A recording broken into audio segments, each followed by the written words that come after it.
दोस्तों, मैं अनिल जोधपुर से आज आपको कहानी सुनाऊंगा नागिन का माया जाल। मेरा नाम चंदन है। मैं एक सरकारी बैंक में कैशियर के पद पर काम करता हूँ। ये उस समय की बात है जब बुरानगर गांव में एक नई शाखा खुलने की वजह से मेरा तबादला वहीं हुआ था। मैं शुरुआत में रहने की व्यवस्था न होने कारण अकेले ही बुरानगर में आया था। शाम को छुट्टी होने के बाद किराए पर घर ढूंढने के लिए मैं गांव के सरपंच से मिला। उनसे बातचीत हुई। उन्होंने बताया कि उसके पास तो कोई घर खाली नहीं है जिसे वह किराए पर दे सके। सरपंच जी ने मुझे कुंतुल नाम के मारवाड़ी के बंगलों का पता दिया। मैं उस मारवाड़ी से जाके मिला। उसने कहा कि कुंतल भाई, मेरे परिवार में मेरे बूढ़े माँ बाप में मेरी गर्भवती बीवी और मैं कुल मिला के 5 लोग हैं। हमें रहने के लिए किराए पर घर चाहिए और मेरी सरकारी नौकरी भी है, तो मैं आपको किराया समय पर दे दिया करूँगा। उन्होंने कहा कि उनके पास एक पुरानी हवेली है जो बहुत सालों से वीरान पड़ी है। मैंने कहा, कुंतल भाई, मुझे परिवार के साथ रहना है, खानदान के साथ नहीं। वह बोले कि मेरे पास अब यही एक खाली स्थान बचा है जो मैं तुम्हें दे सकता हूँ। तुम भले व्यक्ति लगते हो, तो मैं तुम्हें यह हवेली थोड़े से ही किराए पर दे दूँगा। मेरे पास समय कम था, इसलिए मैंने उस हवेली के लिए हाँ बोल दिया। करता भी क्या, बैंक मैनेजर ने मुझे जल्द से जल्द नया ठिकाना ढूंढने के लिए कहा था, क्योंकि मैं रात को बैंक में ही सोता था और फिर परिवार को भी तो लाना था। मैं अगले दिन पिताजी को फ़ोन करके बोला कि मैंने एक पुरानी हवेली किराए पर ले ली है। आने वाले 2 दिनों में आप लोग बुरानगर आ जाएं। अगले दिन मैनेजर से आधे दिन की छुट्टी लेकर कुंतल बाई से हवेली की चाबी ली और उनकी पहचान का एक मजदूर लेकर साफ सफाई करके हवेली पर पहुंचा। जब मैंने हवेली का मेन गेट खोला तब मुझे एक अजीब नज़ारा दिखा। हवेली की आंगन और बगीचे में जगह जगह किसी ने बड़े बड़े गड्ढे खोदे हुए थे, जैसे कि कोई ज़मीन में कुछ ढूंढ रहा है। और गड्ढे के बाजू में तांत्रिक पूजा विधि का सामान था। और सबसे विचित्र चीज़ थी गेहूं के आटे से बना हुआ एक नाग, जो हर गड्ढे के पास रखा हुआ था। उस मजदूर को मैंने जब गड्ढे भर के उस सामान को कचरे में फेंकने को कह दिया और मैं हवेली के कमरे देखने लगा। हवेली में कुल मिला के 16 बड़े बड़े कमरे थे और एक रसोई घर था। मैंने जब पहला कमरा खोला तो मुझे दिखा कि फर्श पर बहुत सारे सांपों की केंचुलियाँ और वही गेहूं के आटे से बने हुए नाग थे। रसोई छोड़ के सभी कमरों का यही हाल था। वो कमरे साफ करने करने में मुझे रात हो गई। फिर भी रात को बैंक जाते जाते घर के मालिक को जो देखा वह सब बताया। वो बोले कि किसी बच्चे या पियक्कड़ गांव वाले ने अंदर घुस के कोई शरारत की होगी। उसने यह कहकर मेरी बात को टाल दिया। मेरा मन मुझे कुछ और ही संकेत दे रहा था, और करता भी क्या, और घर भी तो नहीं मिल रहा था। अगले ही दिन रविवार था। मेरा परिवार बुरानगर आने वाला था। सुबह में बस स्टॉप से परिवार को सामान सहित उस हवेली पर ले आया। उस हवेली में हमारी पहली रात थी। सभी ने बहुत दिनों बाद एक साथ खाना खाया। सब बहुत खुश थे। खाना होने के बाद माँ और पिताजी उस कमरे में चले गए।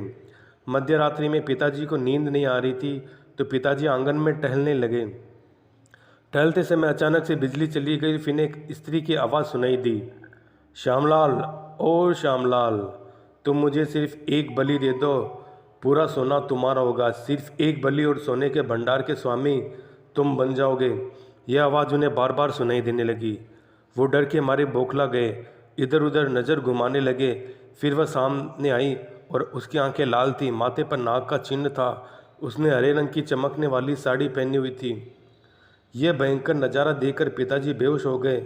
फिर सुबह जब माँ ने उन्हें देखा तो ज़ोर ज़ोर से आवाज़ देके हम सबको बुलाया। हमने पिताजी को बेडरूम में लेटा दिया। कुछ समय बाद पिताजी को होश आया। उन्होंने जो हुआ वह सब बताया। माँ के चेहरे का तो रंग ही उड़ गया। बाद में मैं ऑफिस चला गया। पूरा दिन मेरे मन में शुरुआत से देखी और पिताजी ने बताई हुई सभी बातें एक के बाद एक दस्तक दे रही थी। मैं शाम को जब घर आया तब सब नॉर्मल था। पिताजी रेडियो पर गाने सुन रहे थे। सास बहू रसोई में घर में गप्पे लड़ाते लड़ाते खाना पका रही थी। फिर भी मैं रात की घटना को पिताजी का वहम मान के भूल गया, पर मुसीबत तो अब आने वाली थी। रात को जब सब खाना खा के सो गए तब सभी कमरों के फर्श के नीचे कुछ भारी वजन वाली चीज़ सरकने की आवाज़ आने लगी। लग रहा था कोई बड़ी भारी चीज़ ज़मीन के अंदर इधर उधर सरका रहा हो। हम सब डर के आंगन में इकट्ठा हो गए। कुछ समय बाद जब वह आवाज़ आनी बंद हो गई, फिर हम सब कमरे के अंदर गए और सब ने एक ही कमरे में रात बिताई। पर किसी को नींद नहीं आ रही थी। सुबह माँ और पिताजी गांव में कोई तंत्र मंत्र वाले बाबा को तलाशने लगे और खुशकिस्मती से उन्हें बजरंग बली के मंदिर में एक साधु मिला। उन्हें जब पिताजी ने अब तक की पूरी दुर्घटना की सच्चाई बताई, तब बाबा बोले, उस हवेली में एक नागिन का पिशाच है और उसे पिशाच होने से मुक्ति चाहिए, पर उसे तभी वह मिल सकती है जब तुम नागिन को उस खजाने की रखवाली से आज़ाद कर दो, और ये तभी मुमकिन है जब तुम इसे एक इंसान की बलि चढ़ाओ, फिर वह खजाना तुम्हारे हवाले करके उस पिशाच होने से मुक्त होगी। जब तक तुम इस हवेली में रहोगे तब तक वह तुम्हें पूछती रहेगी और हो सकता है अपनी बात मनवाने के लिए वह तुम्हारे परिवार को नुकसान भी पहुंचाए। माँ ने जमीन के नीचे आने वाली आवाज़ों के बारे में पूछा। साधु महाराज बोले कि नागिन खजाना एक जगह नहीं रख सकती, क्योंकि उसे तांत्रिक और मांत्रिकों का भय रहता है। वह खजाने के साथ उसे कैद कर सकते, फिर उसे कभी मुक्ति नहीं मिलेगी। वह पिशाच नागिन बहुत ही शक्तिशाली है। वही खजाने को जमीन के अंदर से सरकाते हुए जगह बदलती रहेगी। फिर बिना बोले साधु बाबा ने परिवार की रक्षा के लिए अभिमंत्रित की हुई 4 अंगूठियाँ दी और वह हवेली जल्दी छोड़ने की सलाह दी। माँ ने मेरे घर के अंदर कदम रखते ही मुझे अंगूठी पहनने को दे दी। फिर उसी रात उस नागिन ने मुझे भी खजाने के नाम से ललचाया। जब मैं रात को पेशाब करके लौट रहा था तब उसने मुझे पीछे से आवाज़ दी, चंदन चंदन, मुझे सिर्फ एक बलि दे दो और पूरा सोना तुम्हारा। तुम्हें अपनी पूरी ज़िंदगी किसी की गुलामी करने की आवश्यकता नहीं, बस सिर्फ एक बलि दे दो और खजाना तुम्हारा। उसकी आवाज़ से वह गुस्से में लग रही थी और मुझे शायद मार भी देती, पर मैंने पीछे मुड़ के नहीं देखा और साधु महाराज की अंगूठी जिस पर हनुमान जी का आशीर्वाद था वह मेरे पास थी, इसलिए वो मुझसे हानि नहीं पहुंचा सकी। अगले दिन बढ़िया किस्मत से मुझे नज़दीकी गांव में दूसरा घर मिल गया और अब मैं मेरे परिवार के साथ वहाँ रहता हूँ। मेरे गर्भवती बीवी को लड़का हुआ है। दोस्तों, ये सच्ची घटना पर आधारित है। नागिन पिशाच की ये मेरी कहानी आपको कैसी लगी, आप ज़रूर बताइए दोस्तों। उत्तराखंड का एक भूतिया स्कूल जहाँ रात भर 12 बजे के बाद पढ़ाई शुरू होती। यह घटना लगभग 60 से 65 साल पुरानी है। एक दिन श्वेत केतु नाम के व्यक्ति अपनी दुकान बंद करके देर रात अपने घर लौट रहे थे कि अचानक उन्हें बस्ती के निकट के स्थान पर एक लाइट जलती हुई नजर आई। श्वेत केतु नाम के उस व्यक्ति को यह सब देखकर बड़ा आश्चर्य हुआ, क्योंकि उन्हें इस बस्ती में उस स्थान पर कभी लाइट जलती हुई नहीं दिखाई देती थी। दरअसल वास्तविकता ये थी कि उस स्थान पर अब तक सरकार द्वारा विद्युत व्यवस्था पहुंची ही नहीं थी। ना बिजली के खंभे लगे थे और ना इलेक्ट्रिक तार पहुंचे थे। श्वेत केतु नाम के उस व्यक्ति को देखकर बड़ा आश्चर्य हुआ। एक ही दिन में इस बस्ती से दूर उस छोटे से स्थान पर लाइट की व्यवस्था कैसे हो गई? उन्हें कौतूहल हुआ कि इतनी रात इस स्थान पर कैसे आवाज़ आ रही है।